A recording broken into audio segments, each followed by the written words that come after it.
या तारखेनंतर कापसाचे बाजारभाव पुन्हा कडाडणार. मागील काही आठवड्यापासून कापसाचे बाजारभाव हे जवळपास 500 ते 700 रुपयांनी घसरले होते. त्यामुळे शेतकऱ्यांमध्ये मोठं चिंतेचं वातावरण त्या ठिकाणी निर्माण झालं होतं. त्यातच अमेरिका आणि बांगलादेश यामधल्या व्यापारी करारामुळे कापूस दरावरती त्या ठिकाणी दबाव येतो. शिवाय राज्यातील ज्या महत्त्वाच्या बाजार समित्या आहे, मग त्यामध्ये अकोला असेल, वर्धा असेल, पारशिवनी, समुद्रपूर, याशिवाय भद्रावतीसारखं कापूस मार्केट असेल, अशा मार्केटमध्ये कापसाला जवळपास आता 7,800 रुपयाचा सरासरी तर जवळपास सर्वाधिक 8,010 रुपयांचा दर मिळतोय. सरकारनं यावर्षी कापसाला 8,100 रुपयांचा हमीभाव देखील त्या ठिकाणी जाहीर केला आहे. मात्र व्यापारी करार झाल्यापासून कापसाचे बाजारभाव हे त्या ठिकाणी उतरण्याला लागले. एकंदरीतच हे व्यापारी करार असतील आणि सरकारची ती धोरणं असतील, यामुळे शेतकरी जो काय आहे तो तोंडघशी पडला आणि त्याला तोट्यालाच त्या ठिकाणी सामोरं जावं लागते. परंतु येणाऱ्या काळामध्ये कापूस बाजारभावाची दिशा नेमकी काय असणार आहे, अमेरिका आणि बांगलादेश कराराचा नेमका काय परिणाम त्या ठिकाणी कापूस बाजारावरती होणार आहे आणि शेतकरी बंधूंनी नेमकं या काळामध्ये काय काळजी घ्यायची, सविस्तर माहिती व्हिडिओच्या माध्यमातून जाणून घेणार आहोत. व्हिडिओ अगदी शेवटपर्यंत काळजीपूर्वक पाहून चॅनलवरती जर नवीन असाल चॅनल सबस्क्राईब देखील करा.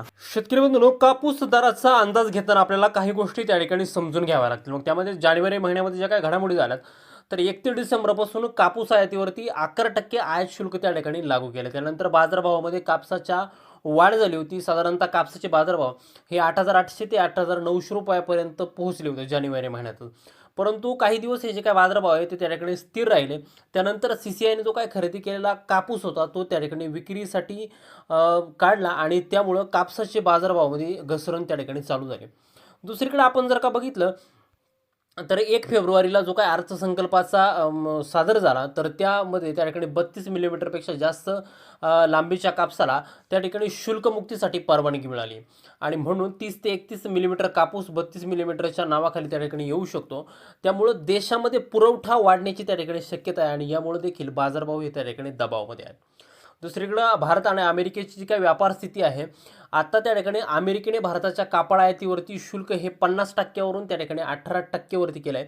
ते इतर देशाच्या तुलनेमध्ये भारताला काहीशी त्या ठिकाणी स्पर्धात्मक संधी आहे.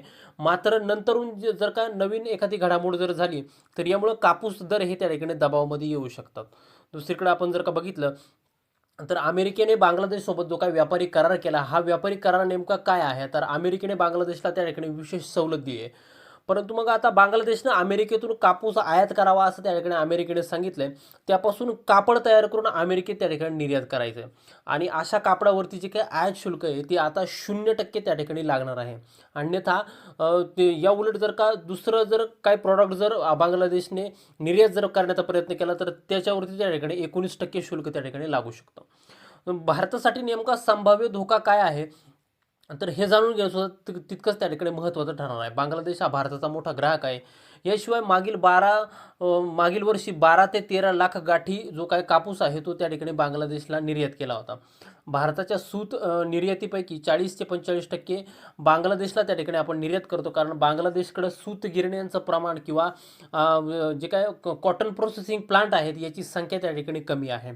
दुसरीकडं भारतासाठी जी काही भीती आहे, तर बांगलादेश अमेरिकेकडून त्या ठिकाणी कापूस घेईल आणि भारतातून त्या ठिकाणी आयात कमी होईल. यामुळे देखील कापसाचे बाजारभाव हे त्या ठिकाणी पडू शकतात. मग याच दरम्यान जे काही बाजारभाव आहे ते नेमके कमी का झाले, तर याचं मुख्य कारण म्हणजे CCIकडे मोठा साठा आहे. CCIने विक्रीचे दर कमी केले. साधारणतः 1400 ते 1600 रुपयांनी घट घेऊन CCIने कापूस बाजारामध्ये त्या ठिकाणी विकला. याशिवाय शुल्कमुक्त आयातीचा निर्णय त्या ठिकाणी घेण्यात आला. जागतिक व्यापारी करारांचा जो काही भावनिक परिणाम आहे किंवा जे काय परसेप्शन बाजारामध्ये त्या ठिकाणी निर्माण झाले, तर त्यामुळे देखील बाजारभाव हे त्या ठिकाणी घसरले आहेत. सध्याचे जे काही बाजारभाव आपण बघितले तर 7,500 ते 7,900 रुपयांच्या दरम्यान बाजारभाव आहे, तर काही बाजारामध्ये जवळपास 8,000 रुपयांच्या आसपास बाजारभाव अजून आहे. परंतु हमी भावापेक्षा जो काही दर आहे तो आता सध्याला त्या ठिकाणी कमी आहे. दुसरीकडं शेतकऱ्यांनी या विषयी नेमकं काय करायचं, तर CCIची जी काय खरेदी आहे ती 27 फेब्रुवारीपर्यंत चालू आहे आणि हमी भावाचा जो काय बाजारभाव दिला तो 8,110 रुपयांचा दर आहे. तर बाजारभाव जर का कमी व्हायला जर लागले तर CCIला विक्री करणं हे त्या ठिकाणी शेतकऱ्यांसाठी कधी फायदेशीर ठरू शकतं. पुढील काळामध्ये CCI विक्रीवर दरावरती बाजारभाव त्या ठिकाणी अवलंबून राहील. जर का CCIने दर कमी ठेवले तर हा दबाव त्या ठिकाणी कायमच राहू शकतो. परंतु CCIने जर का विक्रीचा दर अजून वाढवला तर त्या ठिकाणी कापसाला बाजारभाव हे वाढू शकतात.